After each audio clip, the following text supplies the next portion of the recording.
One of the reasons why Steven Spielberg says Roma should not be winning any awards because it only showed on Netflix. But when most of the world's content is not created or controlled by 5 or 6 companies out of New York City or LA, the world is very, very different. And in fact, people haven't even begun to see how different it is. So if you think about it, I'm going to follow the money since I know we're going to have someone talk about money. So the first is, when something is put together, whether it's content or not, a person has to have a community of people they go to. There is more ways today to get inspired, both by people learning or looking at any piece of work that has ever been produced because of the digital world. The second is they've got to get it greenlit. There are more people greenlighting content today than ever before. One of the reasons Netflix is so successful is they don't have 2 or 3 white men sitting deciding what gets done. They've got 45 different people all over the world deciding what gets done, which is a very big difference. The third aspect really is, do you actually get funded? Yes, you do. You get funded in lots of different ways, from Patreon to Seed and Spark to angel investors and a whole bunch of other people. Today there is $1 trillion of private equity burning holes in people's pockets, looking for a place to go.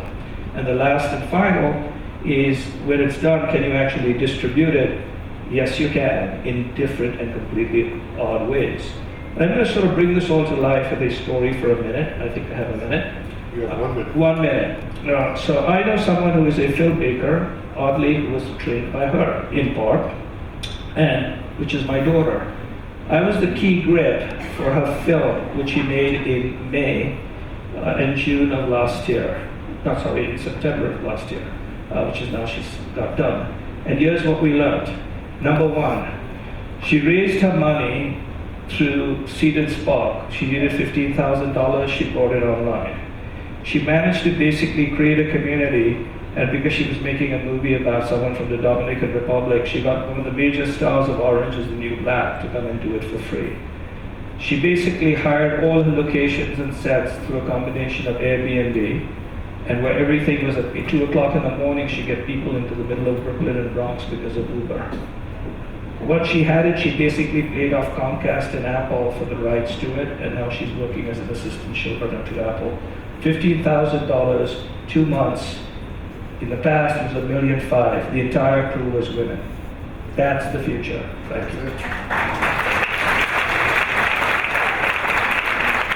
And now to the red team. We'll start with Laura. Okay, we'll start with Joanna. Okay. So we're going to work together